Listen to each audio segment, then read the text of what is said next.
The worst advice I ever followed was, follow your passion. It cost me my marriage, my savings, and 20 years I'll never get back. You've heard it your whole life. Do what you love, and the money will follow. Follow your passion, and you'll never work a day in your life. Chase your dreams, all that garbage. I believed it. I built my entire life around it. And at 79, looking back, I can tell you with absolute certainty that it's the most dangerous lie our generation was ever sold. Because here's what nobody tells you about following your passion. It doesn't work. Not for most people. And by the time you figure that out, you've already burned down everything that actually mattered. I'm going to tell you what really happened when I followed my passion, the parts they don't put in the motivational speeches. The parts that destroyed my life while everyone around me kept telling me to keep chasing the dream. And then I'm going to tell you what actually works. The truth that nobody wants to hear because it's not inspiring or romantic or quote-worthy. But it's real. And if I'd known it at 30, my life would look completely different right now. Let me start with how it began. How I got sold on this idea in the first place. I was 28, working as an accountant, decent job, stable income, married. Wife was pregnant with our first kid. Everything was fine. Not exciting, but fine.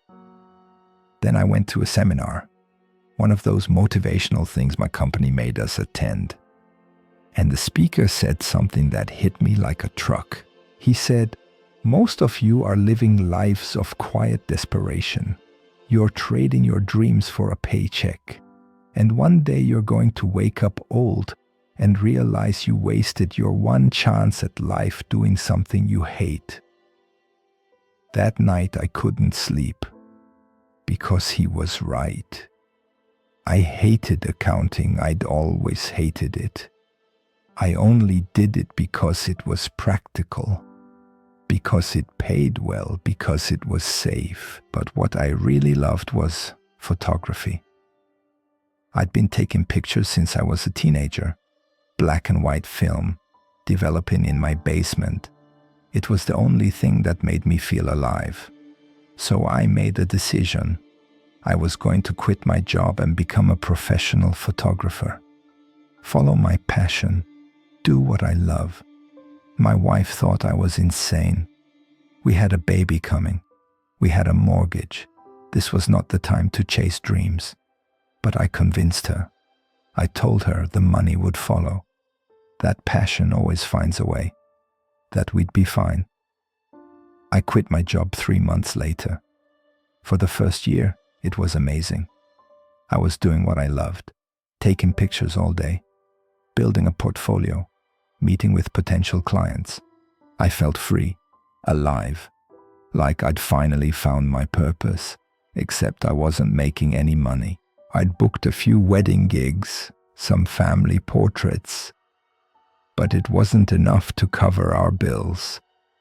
My wife went back to work 6 weeks after having the baby because we needed the income.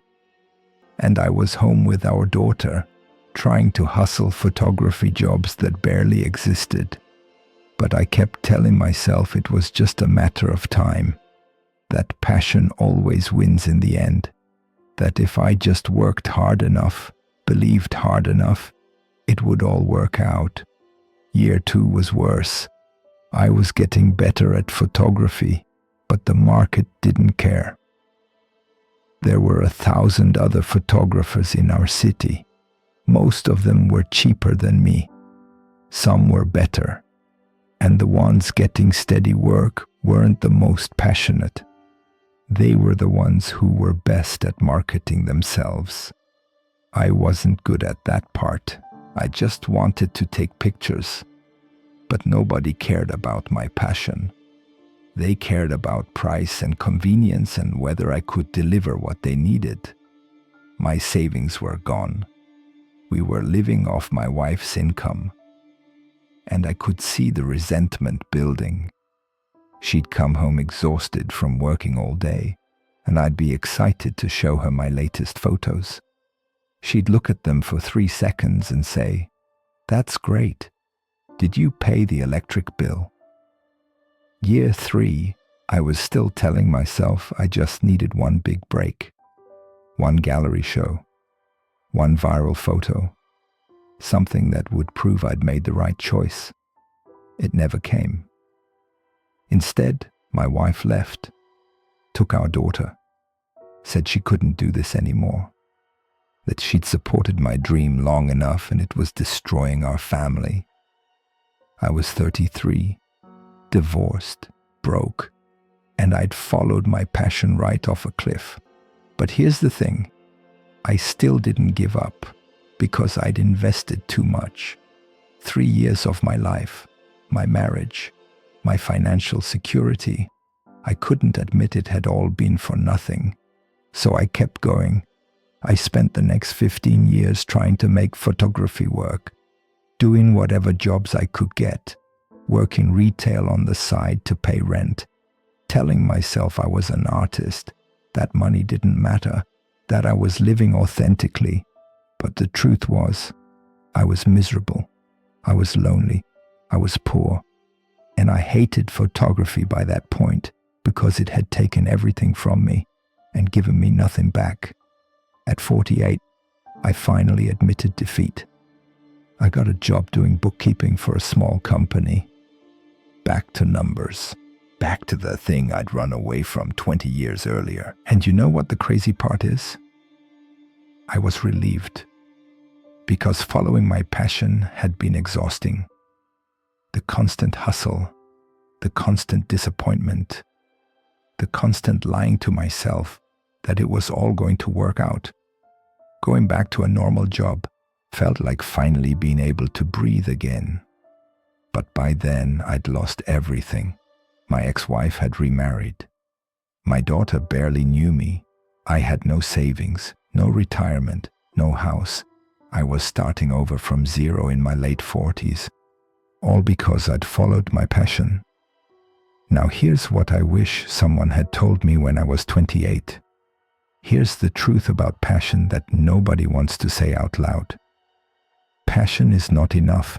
It's not even close to enough. You know what actually matters?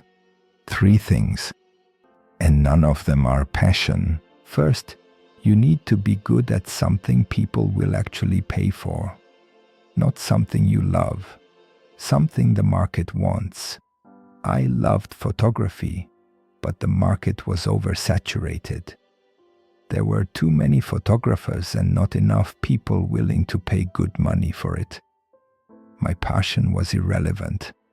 If I'd been smart, I would have looked at what skills were actually in demand, what problems people needed solved, what services were scarce, and I would have gotten good at one of those things. Would I have loved it? Maybe not. But you know what? I didn't love being broke either. I didn't love losing my family. I didn't love spending 20 years chasing something that was never going to work. Second, you need stability before you need passion. You need a foundation. The people who successfully turn their passion into a career, they almost always do it from a position of stability. They have money saved. They have a spouse with a steady income. They have a safety net. I tried to jump without a net, and I fell hard. If I'd kept my accounting job and done photography on the side, I could have built something slowly, without the pressure, without the desperation, without destroying my marriage. But I bought into this idea that you have to go all in on your passion or you're not really living. That playing it safe is the same as giving up. That's garbage. Playing it safe is called being responsible. And responsibility is what allows you to actually enjoy your passion instead of resenting it. Third, passion changes. What you love at 28 is not what you'll love at 48 or 68. I loved photography because it was an escape from my boring job. But when photography became my job, it stopped being an escape. It became another source of stress. And as I got older, my interest changed. I got interested in other things, but I'd tied my entire identity to being a photographer. I'd sacrificed everything for it. I couldn't just walk away. If I'd treated photography as a hobby instead of a career, I could have enjoyed it for what it was. And when I got bored with it, I could have moved on to something else without guilt. But because I'd built my life around following my passion, I was trapped. Here's what I tell young people now when they ask for advice, and they don't like hearing it because it's not inspiring. I tell them, get good at something practical, something that pays well, build stability, save money. Then, if you have a passion, pursue it on the side without pressure. And if it grows into something great, if it doesn't, you still have a good life. Don't bet everything on passion, because passion is fickle. The market doesn't care about your passion, and your family can't eat your passion. I know a guy who loves woodworking. He's incredible at it, but he's an engineer. Good job, good money. And on weekends, he builds furniture in his garage.